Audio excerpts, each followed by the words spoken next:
witches, wizards, fools and all the rest. Who can tell what's hidden away inside the story chest? Tales and yarns and fables, ballads, songs and jests. So join us as we rummage in the magic story chest.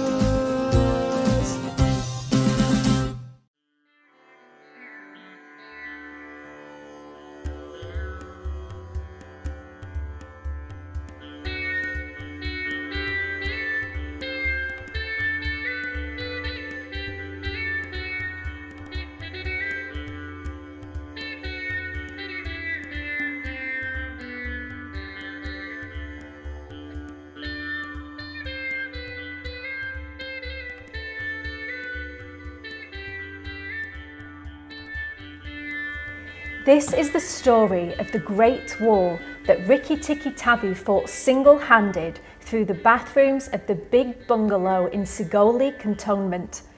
Darzi, the tailor bird who helped him, and Chachundra, the muskrat, who always crept around by the wall and whispered advice.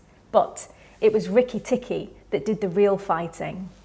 He was a mongoose. His fur was rather like a little cat, but his head was more like a weasel. His eyes and nose were pink, and he could scratch himself anywhere he pleased with any leg, front or back. He could fluff up his tail till it looked like a bottle brush, and as he scuttled through the long grass, his cry was "Rik-tik-tikki-tikki-tsh!" One day, a high summer flood washed him out of the burrow and carried him down to a roadside ditch. He found a wisp of grass to cling to and did so until he lost his senses and fell. When he awoke, he looked very bedraggled indeed. A small boy was looking at him, saying, "Ooh, here's a mongoose. He might be dead." "No," said his mother. "He'll just need to rest. Let's take him in and dry him." They took him into the house, wrapped him in cotton wool and warmed him by a little fire. Slowly he opened his eyes and sneezed. "Now," said the boy's father, "don't frighten him, and we'll see what he'll do." In fact, it is the hardest thing in the world to frighten a mongoose because they are curious. The motto of the mongoose family is "Run and find out." And Rikki Tikki was a true mongoose. He looked at the cotton wool, decided that it was not good to eat, ran all around the table, sat up and put his fur in order, scratched himself and jumped on the small boy's shoulder.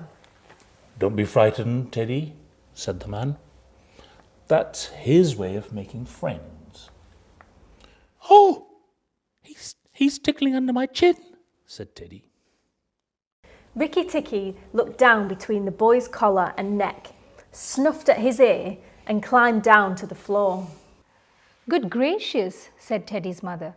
"I suppose he's so tame because we've been kind to him." No. All mongooses are like that," said her husband. "If Teddy doesn't pick him up by the tail or try and put him in a cage, he'll run in and out of the house all day long. Let's give him something to eat." They gave him a little piece of raw meat.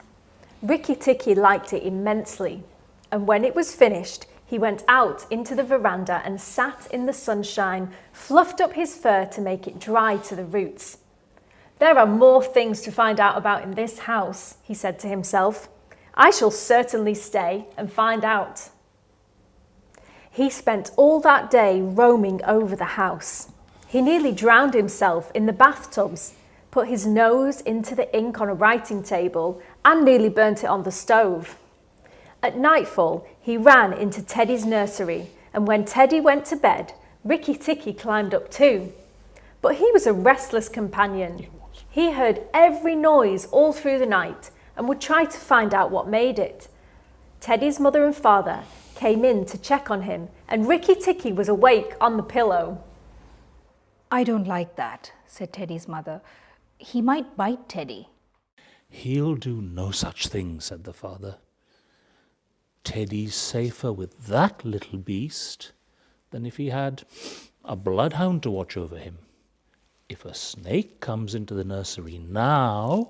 But Teddy's mother wouldn't think of anything so awful. Early in the morning, Rikki Tikki came to early breakfast on the veranda, riding on Teddy's shoulders, and they gave him some banana and some boiled egg. He sat on all their laps, one after the other, because every well-brought-up mongoose always hopes to be a house mongoose someday and have rooms to run about in. Rikki Tikki's mother had carefully told Rikki what to do if he ever came across people. Then Rikki Tikki went out into the garden to see what was to be seen.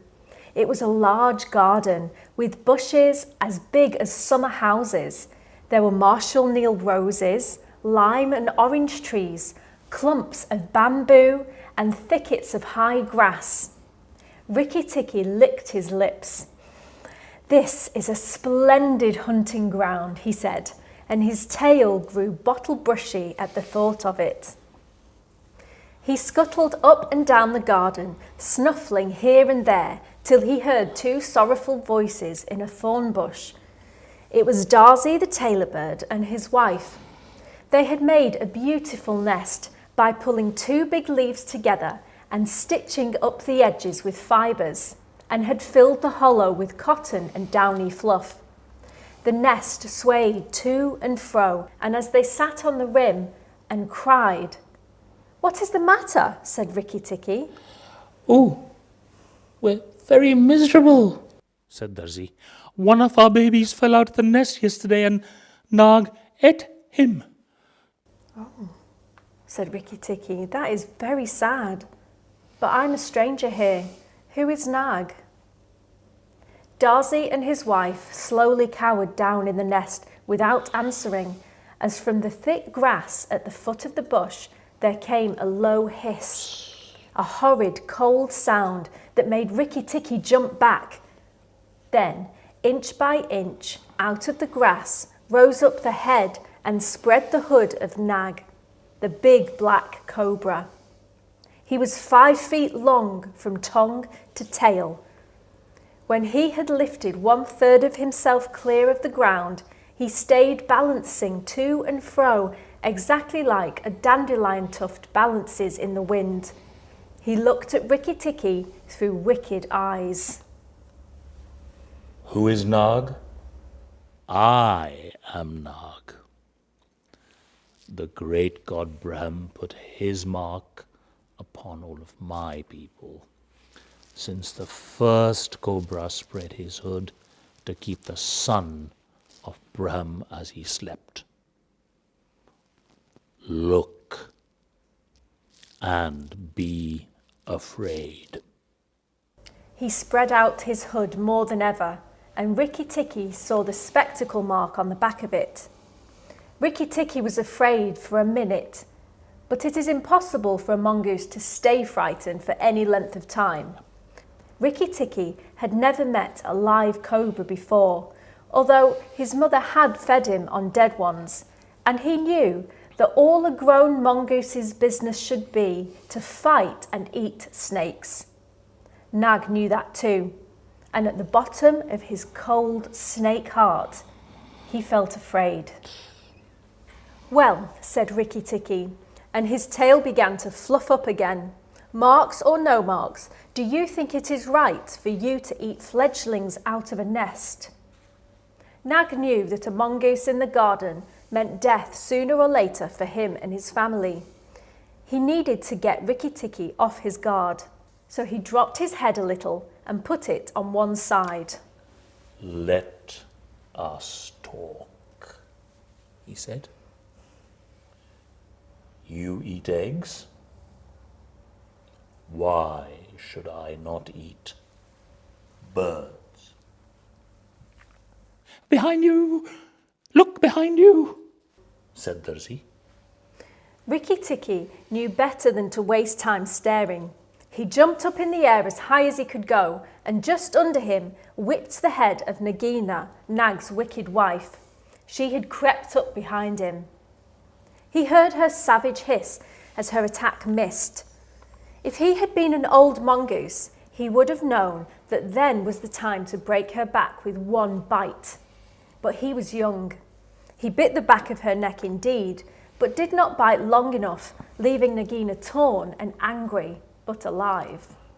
Wicked, wicked Darzi, said Nag, lashing up as high as he could towards a nest in the thorn bush. But Darzi had built it out of the reach of snakes. Rikki Tikki felt his eyes growing red and hot. When a mongoose's eyes grow red, he is angry. And he sat back on his tail and hind legs like a little kangaroo and looked all around him, chattering with rage. But Nag and Nagina had disappeared into the grass. Rikki Tikki did not care to follow them, for he was sure that he could not manage 2 snakes at once. So he trotted off to the gravel path near the house and sat down to think. If you read the old books, you would find they say that when the mongoose fights the snake and is bitten, he runs off and eats some herb that cures him. That is not true. The victory is only a matter of quickness of eye and of foot, a snake's blow against a mongoose's jump. And as no eye can follow the speed of a snake's head when it strikes, victory is much more wonderful than any magic herb. Rikki Tikki knew he was a young mongoose, and it made him all the more pleased to think that he had managed to escape a blow from behind. It gave him confidence in himself, and when Teddy came running down the path, Rikki Tikki was ready to be petted. But just as Teddy was stooping, something wriggled a little in the dust, and a tiny voice said, "Be careful. I am death." It was Karate, the dusty brown snakeling that lies for choice on the dusty earth, and his bite was as dangerous as any cobra's. But he was so small that nobody thought of him, and so he would often work harder to harm people. Rikki Tikki's eyes grew red again, and he danced up to Karate with the peculiar rocking, swaying motion. It looked funny, but it is such a perfectly balanced movement that he could fly off from it at any angle, and when dealing with snakes, it is an advantage.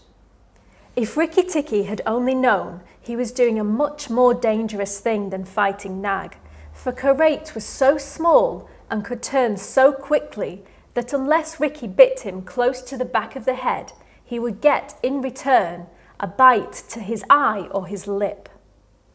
This was something Rikki did not know. His eyes were all red and he rocked back and forth, looking for a good place to hold. Karate struck out, and Rikki jumped sideways and tried to run in, but the wicked little dusty grey head lashed within a fraction of his shoulder, and he had to jump over the body, and the head followed his heels close. Teddy shouted to the house, "Oh, look here! Our mongoose is killing a snake!" And Rikki Tikki heard a scream from Teddy's mother.